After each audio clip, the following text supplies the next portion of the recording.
जय हिंद छात्रों, आप सभी का स्वागत है आपके अपने YouTube चैनल ज्ञानगंगा एजुकेशन में। तो चलिए हम चलते हैं। बीएड अंतिम वर्ष के अंतर्गत टॉपिक है संवेगात्मक बुद्धि, जो अधिगम एवं शिक्षण सब्जेक्ट से एक टॉपिक है। तो चलिए सबसे पहले हम इसकी रूपरेखा देख लेते हैं। तो सबसे पहले इसमें प्रस्तावना, संवेगात्मक बुद्धि का अर्थ, संवेगात्मक बुद्धि की परिभाषाएं, संवेगात्मक बुद्धि की विशेषताएं, संवेगात्मक बुद्धि का विकास, संवेगात्मक बुद्धि के उपयोग, निष्कर्ष और संदर्भ।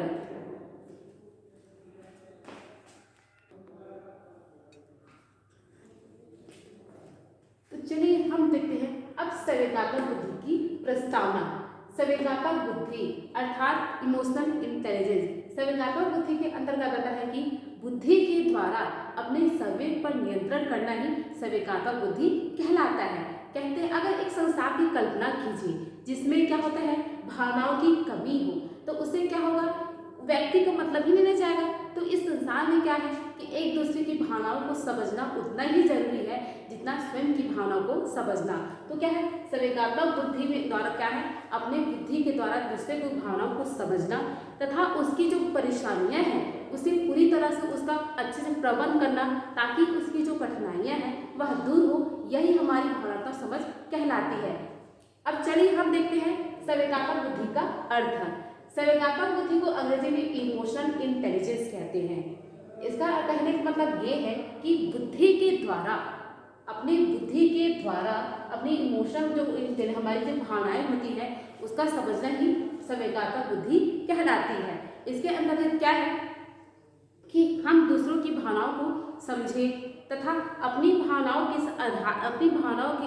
जब हम समझते हैं उसी तरह हम दूसरी की भावनाओं को भी समझें और क्या है उसकी जो परेशानियां हैं उसको समझें और उसी आपस में बांट मिल अपनी परेशानियों को समझाकर उसे दूर करने का प्रयास हम करते हैं। इसे संवेगात्मक समझ कहते हैं।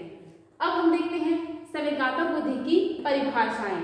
सबसे पहले देखते हैं डेनियल गोलमैन जी के अनुसार। इन्होंने कहा है संवेगात्मक बुद्धि एक योग्यता है जिससे हम अपने स्वयं की भावनाओं तथा अन्य व्यक्ति की भावनाओं को पहचानते हैं, जिससे हम स्वयं को अभिप्रेरणा देते हैं तथा अपनी भावनाओं को अन्य व्यक्ति के साथ संबंधों के लिए प्रबंध करते हैं। कहने का मतलब ये है कि इसमें हम बता रहे हैं, डेनियल गोलमैन जी बता रहे हैं कि जिस तरह हम अपनी स्वयं की भावनाओं को समझते हैं उसी तरह क्या है हम दूसरों की भावनाओं को भी हमें समझना उतना ही जरूरी रहता है ताकि हम उसकी परेशानियों को दूर कर सके तथा हमारे जो संबंध है वह अच्छे बन सके।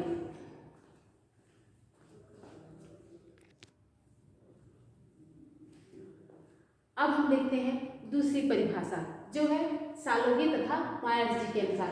ये कहते हैं कि संवेगात्मक बुद्धि एक योग्यता है जिससे हम अपने स्वयं तथा अन्य व्यक्तियों की भावनाओं तथा संवेगों का अनुवीक्षण करते हैं, इन सूचनाओं के आधार पर उनमें अंतर करते हैं और अपने कार्यों एवं चिंतन को निर्देशित करते हैं। संवेगात्मक बुद्धि एक योग्यता है। उसमें इस सालोगी तथा मायर जी कहते हैं कि एक संवेगात्मक बुद्धि क्या है, एक योग्यता है। उसमें क्या करते हैं, हम अपनी स्वयं की भावनाओं तथा अन्य व्यक्ति की भावनाओं को क्या करते हैं, अनुवीक्षण करते हैं, उसके अनुवीक्षण करते हैं तथा उनकी सूचनाओं के आधार पर ही क्या करते हैं, हम उनमें अंतर करते हैं और उसके बाद क्या करते हैं कि हमें किस तरह कार्य करने हैं उस पर हम चिंतन मनन करते हैं। अर्थात उनकी भावनाओं का हम उचित परीक्षण करेंगे। परीक्षण करने के बाद क्या है, हमें किस तरह कार्य करना है, उसको चिंतन मनन करना है, इसका हम अनुवीक्षण करते हैं।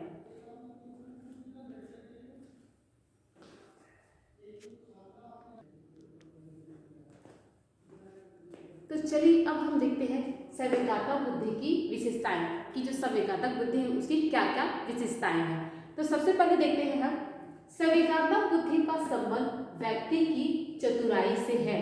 अर्थात कहने का मतलब ये है कि जो संवेगात्मक बुद्धि होती है उसका संबंध व्यक्ति की चतुराई से होता है कि किस तरह वे कितने भी वो भावनाओं में रहे वो अपनी जो कार्य करने की जो क्षमता होती है उसे वो चतुराई से करता है कि किस तरह उस सिचुएशन से बाहर आए और उसका हल निकाले। तो यही है इसका मतलब कि संवेगात्मक बुद्धि का संबंध व्यक्ति की चतुराई से होता है।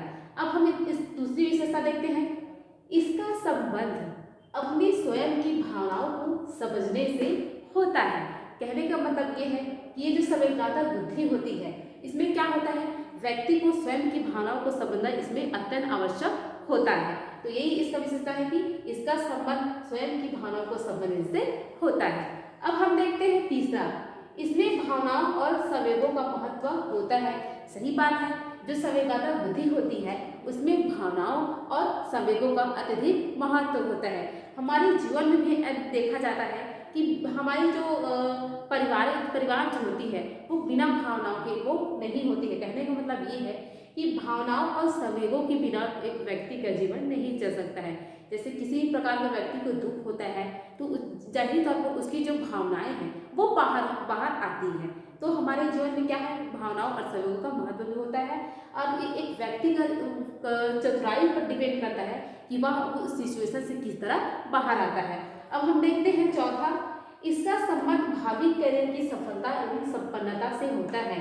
अर्थात इसकी जो संबंध है वो हमारे भावी करियर की सफलता एवं संपन्नता पर होती है। कहने का मतलब ये है कि अगर व्यक्ति अपने करियर के बारे में सही विचार करे, अर्थात वो किस तरह उसे अपने जो काम है उसे करना चाहिए तथा अपने करियर को अच्छा संपन्न बनाने के लिए किस तरह उसे कार्य करना चाहिए तथा क्या करना चाहिए, वह उसकी जो संबंध है वो अपने संवेगात्मक बुद्धि पर व्यक्ति का डिपेंड करता है कि वो किस तरह अपने करियर को सफल बनाए। अब हम देखते हैं पांचवा, व्यक्तियों में परस्पर अंतर प्रक्रिया भावनाओं एवं सहयोगों पर आधारित होता है। सही बात है कि व्यक्ति की जो परस्पर जो अंतर जो प्रक्रिया होती है वो व्यक्ति एक दूसरे की जो भावनाओं पर डिपेंड होता है। कहने का मतलब ये है कि अब व्यक्ति जो क्या है वे आपस में भावनाओं या संवेगों के द्वारा क्या करते हैं, आपस में जुड़े होते हैं और क्या करते हैं, आपस में अंतर प्रक्रिया वो करते हैं।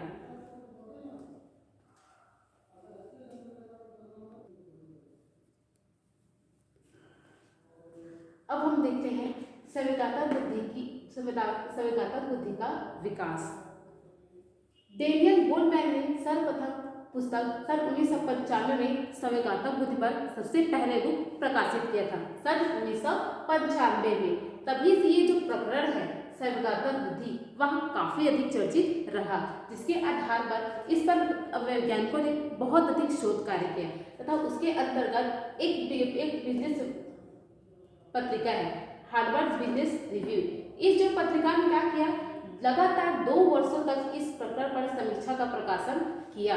कहने का मतलब ये है कि जो हार्वर्ड बिजनेस रिव्यू है इन्होंने क्या किया, इस जो प्रकरण है संवेगात्मक बुद्धि, इस पर जो भी समीक्षाएं हुई उसका निरंतर 2 वर्षों तक उन्होंने क्या किया, इसका प्रकाशन किया तथा क्या आज लगभग संपूर्ण विश्व में इस प्रत्यय का प्रसार हो रहा है। अर्थात कहने का मतलब ये है कि ये जो प्रकरण है संवेगात्मक बुद्धि आज पूरे संसार में क्या है, इसका वो प्रत्यय क्या है, पूरा प्रसार हो रहा है, इस पर और अधिक शोध कार्य किया जा रहा है।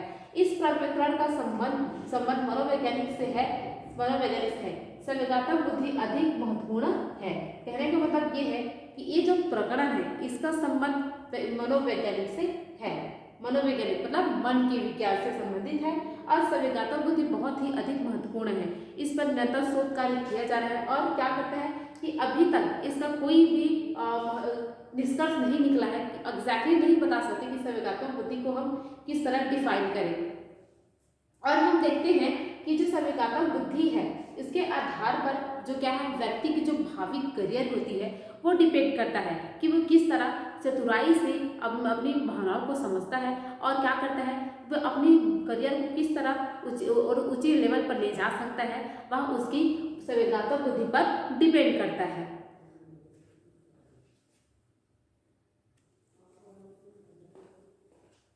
तो चलिए अब हम देखते हैं संवेगात्मक बुद्धि का प्रभाव एवं उपयोग कि जो संवेगात्मक बुद्धि है वो किस तरह प्रभावित करती है और उसका किस तरह उपयोग किया जाता है। चलिए हम देखते हैं संवेगात्मक बुद्धि एक महत्वपूर्ण प्रभाव है क्योंकि इसका संबंध मनुष्य की भावी जीवन की समृद्धि एवं संपन्नता से अधिक है। अर्थात कहने का मतलब ये है कि जो संवेगात्मक बुद्धि होती है वह मनुष्य की जो भावी जीवन है उसकी समृद्धि एवं संपन्नता के लिए बहुत ही अधिक महत्वपूर्ण होता है। तो इसके लिए हमें क्या करना चाहिए, इस बुद्धि की और अधिक विकास करना बेहद ही जरूरी होता है। और इस जो संवेदनात्मक बुद्धि है उस पर एक जो विश्वविद्यालय हार्वर्ड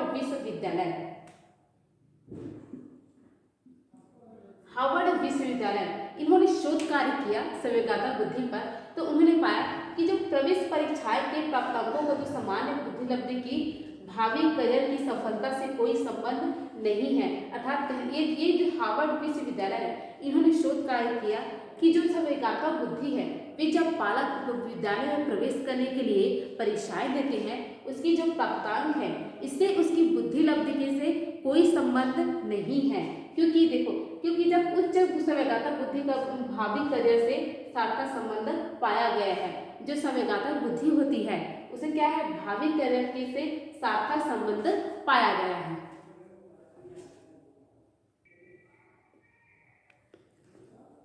अब हम देखते हैं संवेदनात्मक बुद्धि की प्रभावशीलता।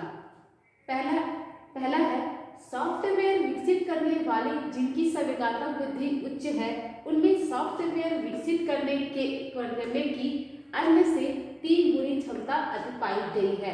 अर्थात देखा जाए तो जो सॉफ्टवेयर जो विकसित करते हैं उनकी जो संवेदनात्मक बुद्धि है वह उच्च होती है और उनमें सॉफ्टवेयर विकसित करने की जो क्षमता होती है वे अन्य से 3 गुनी अधिक क्षमता उसमें पाई जाती है।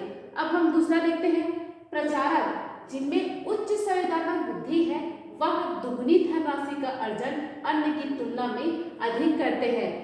जब प्रचारक अर्थात जो सेल्समैन होते हैं वो क्या करते हैं, जिनमें जितनी अधिक संवेदनात्मक बुद्धि होती है वह उतनी ही अधिक धनराशि अर्जित करेगा।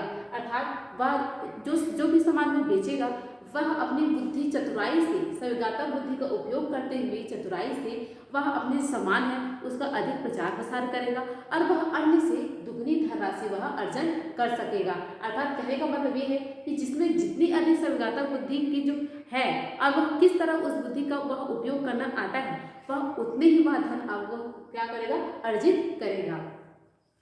अब हम तीसरा देखते हैं करियर निर्देशन में संवेदनात्मक बुद्धि लब्धि के आधार पर रोजगार व्यवसाय का चयन करते हैं। उनमें से अधिकांश व्यक्ति अपने करियर में सफल रहते हैं। हम देखते हैं कि जो व्यक्ति पढ़ाई कर रहा होता है तो कई लोग होते हैं कि वे अपने करियर का निश्चित वो चयन नहीं कर पाते कि वो उसे किस क्षेत्र में जाना चाहिए या आगे क्या करना चाहिए। तो जिनकी जो संवेदनात्मक बुद्धि होती है वे क्या करते हैं, वे अपने जो सही रोजगार का वो चयन करते हैं, उसमें वो कार्य करते हैं और अपने जो करियर है उसमें वे सफल होते हैं। तो कहने का मतलब ये है कि यहाँ पर उसकी जो संवेदनात्मक बुद्धि है वो कार्य करती है जिसके आधार पर वे अपने करियर का चयन करते हैं और उसमें वो सफलता हासिल करता है।